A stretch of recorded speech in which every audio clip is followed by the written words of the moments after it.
రాష్ట్ర వ్యాప్తంగా భారత కమ్యూనిస్టు పార్టీ సిపిఐ ఆధ్వర్యంలో ప్రతి ఒక్కరికి లబ్ధిదారులకు 2 సెంట్ల స్థలము, అదేవిధంగా మండలంలో 3 సెంట్ల స్థలం ఇవ్వాలని భారత కమ్యూనిస్టు పార్టీగా మొట్టమొదటి నుంచి డిమాండ్ చేస్తా ఉంది. అయ్యా, మేము అడుగుతా ఉన్నాం, మీరు కేబినెట్ లో మాట్లాడుకున్న తర్వాత తక్షణమే ఇళ్ల స్థలాలపైన నిఘా పెట్టాలి. మళ్ళా ఏమంటున్నాడంటే చంద్రబాబు నాయుడు గారు జగనన్న కాలనీలో ఉన్నటువంటి లబ్ధిదారులకు ఇంటి స్థలం లేదంటున్నాడు. మేము అడుగుతా ఉన్నాం, మీరు ఎన్నికల ముందున ఆ కోత ఊయలేదు. ఎవరైతే 1 సెంటు ఏమాత్రం సరిపోవడం లేదు, 1,80,000 రూపాయలు ఏమాత్రం సరిపోవడం లేదు, వాళ్ళందరూ కూడా పట్టణంలో 2 సెంట్లు, మండలంలో 3 సెంట్ల స్థలం ఇస్తానని మీరు హామీ ఇచ్చారు. మీ హామీకి కట్టుబడి ప్రతి ఒక్క నిరుపేద కుటుంబానికి తప్పనిసరిగా ఇంటి స్థలాలు ఇవ్వాలని డిమాండ్ చేస్తూ ఈరోజు భారత కమ్యూనిస్టు పార్టీ సిపిఐ ఆధ్వర్యంలో ధర్నా నిర్వహిస్తా ఉన్నాం. ఈ ధర్నా కార్యక్రమానికి వచ్చినటువంటి మీడియా మిత్రులకు ధన్యవాదాలు తెలుపుతూ ముందుగా ఈ కార్యక్రమాన్ని ఉద్దేశించి మన పార్టీ జిల్లా కార్యవర్గ సభ్యులు కాబట్టి అజయ్ బాబు గారిని మాట్లాడాల్సిందిగా కోరుతున్నాం. మిత్రులారా,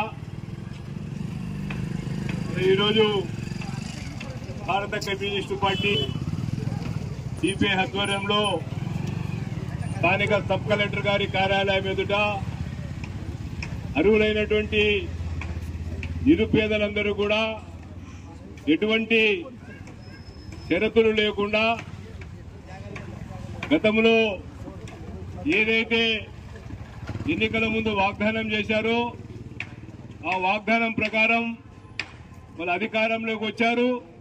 వాళ్ళ అధికారంలోకి వచ్చిన తర్వాత వాటిని అమలు చేయాల్సినటువంటి బాధ్యత కూటమి ప్రభుత్వం మీద ఉందనేటువంటిది ఈ సందర్భంగా కూటమి నాయకత్వానికి తెలియజేస్తున్నాం.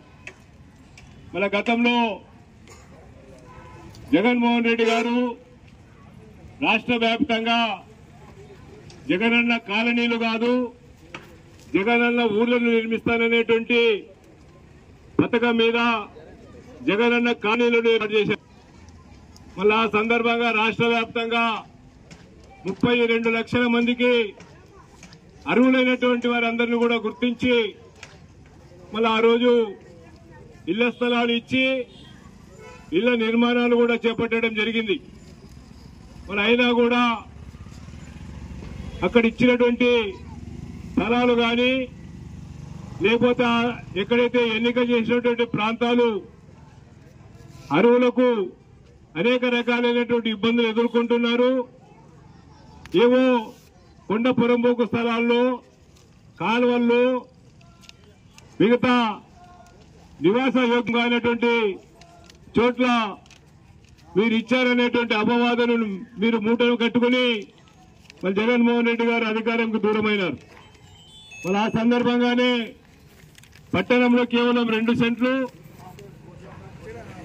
పట్టణంలో 2 సెంట్లు, గ్రామీణ ప్రాంతాల్లో 3 సెంట్లు ఇవ్వాలనేటువంటి డిమాండ్ భారత కమ్యూనిస్టు పార్టీగా అనేక సందర్భాల్లో దశాబ్ద కాలంగా పోరాటాలు చేస్తూనే ఉన్నాం. కానీ జగన్మోహన్ రెడ్డి గారు కేవలం 1,80,000 మాత్రమే నగదులు ఇస్తామనేటువంటిది ఆయన దాన్ని రూపకల్పన చేశారు. అయినా కూడా ఎక్కడ కూడా మళ్ళీ వారు ఇచ్చినట్టు బాబు నాయుడు ఏదైతే మాట ఇచ్చాడో ఆ మాట ప్రకారం మేము అధికారంలో వస్తే 2 సెంట్లు పట్టణంలోనూ అదే